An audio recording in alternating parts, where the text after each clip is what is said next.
1946, the Navy pulled into the harbor, the lagoon in Bikini, and went ashore and told the people there that the United States would like to use their atoll as testing a site for bombs, atomic bombs.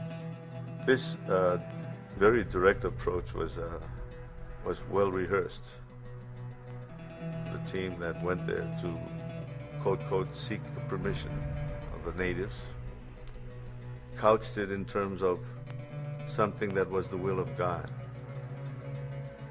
that it was a call from God for the people of Bikini to sacrifice for the peace and security of the world. So the people left. The Aniweta Atoll was also evacuated for the tests.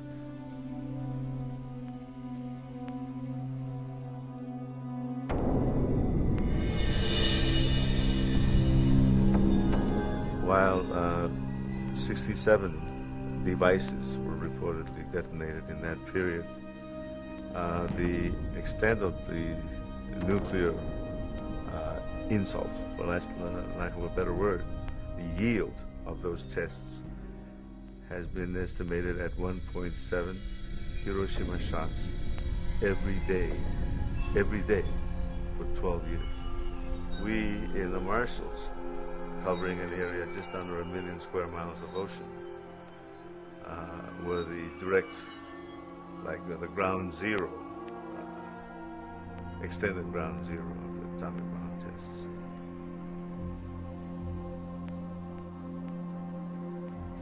The largest explosion, and still the most powerful nuclear device ever detonated by the U.S., took place March 1st, 1954.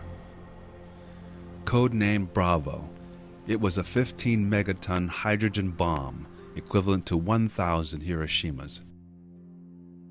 A miscalculation caused the yield to be about double what was expected. The radioactive fallout blew right onto 2 inhabited atolls downwind.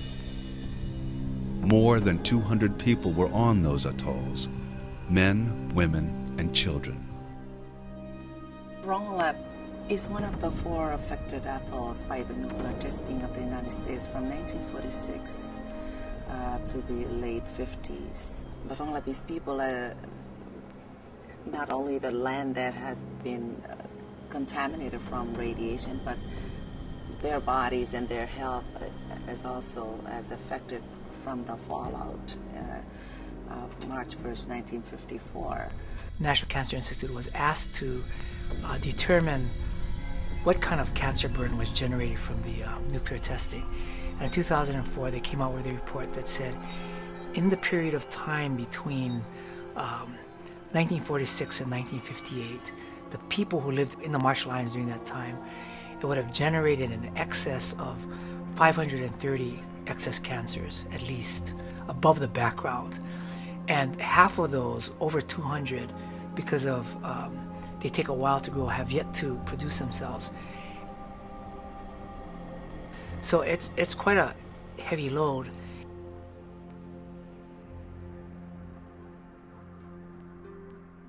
As bad as the health effects of the testing were, the upheaval caused by the displacement of people from one island to another was even more damaging. If you take a community away from its land and its lagoon, and you place them in another atoll, the fabric, the social fabric of that community is ripped apart.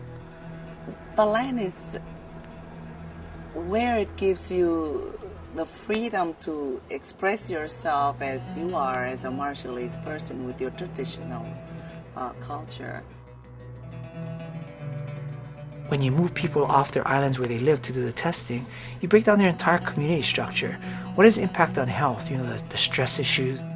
You contaminate their lands. They can't grow things that they used to eat.